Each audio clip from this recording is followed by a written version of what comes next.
यह व्याप्तं सर्वमिदं जगत् स्थावर जंगमं तामधेनु शिरसा वंदे भूत भवस्य मातरम। यदि शांति की परवाह न कर आप सुख में संतुष्ट हो जाए या सद्गति की परवाह न कर शांति में संतुष्ट हो जाए तो ये मूर्खता की बात होगी।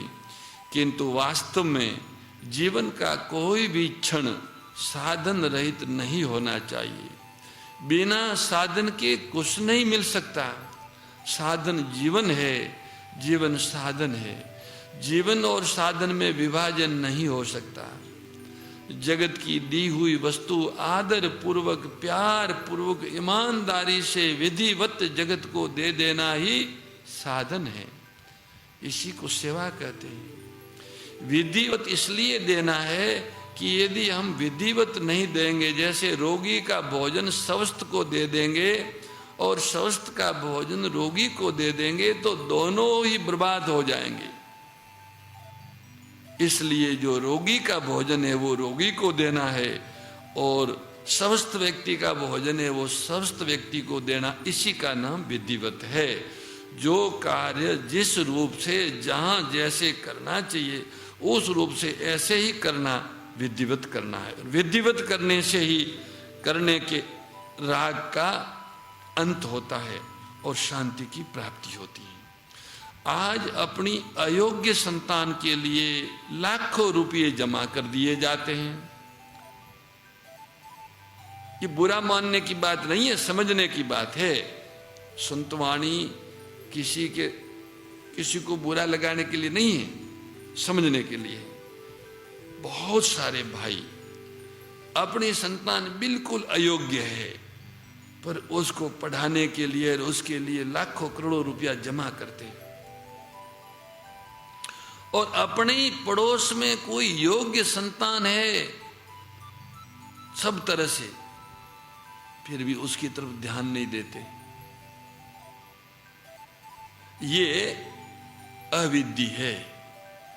आपकी संतान है तो आपको उन्हें शिक्षित करना, पढ़ाना, संस्कार देना आपका कर्तव्य है। उस रूप से आप करें।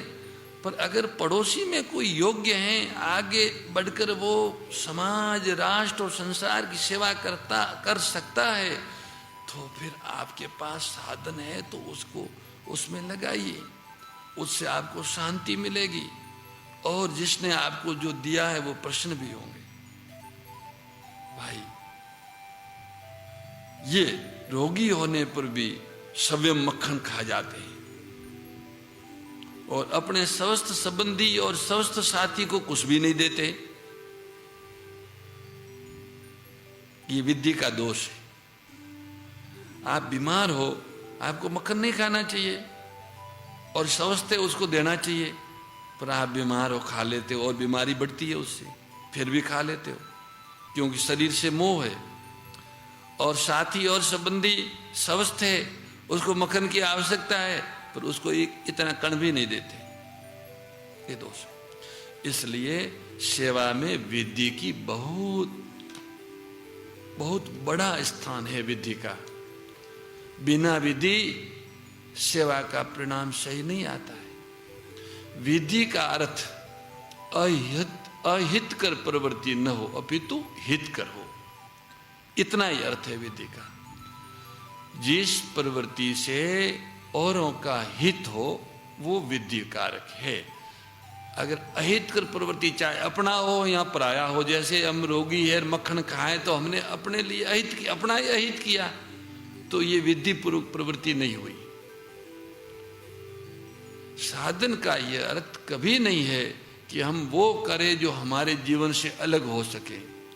जागना, सोना, उठना, बैठना, खाना, पीना, मिलना, झूलना आदि जितनी प्रवृत्तियां जीवन में है, उनमें से कोई भी प्रवृत्ति ऐसी नहीं होनी चाहिए जो साधन युक्त न हो, जिसमें हित न हो।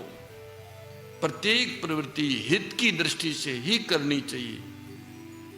साधन रूप प्रवृत्ति की कसौटी यह है कि जो अपने लिए प्रसन्नता देने वाली हो और दूसरों के लिए हितकर हो, जिस प्रवृत्ति से आदि और अंत में हमको प्रसन्नता मिले, आदि में उत्साह और अंत में हमें हमारा अंतकरण प्रसन्न हो और दूसरों का हित हो, वो ही प्रवृत्ति साधन है। मोर मुकुट बंसी वाले की जय, गौ माता की जय। नारायण नारायण नारायण, जय गौ माता, जय गोपाल।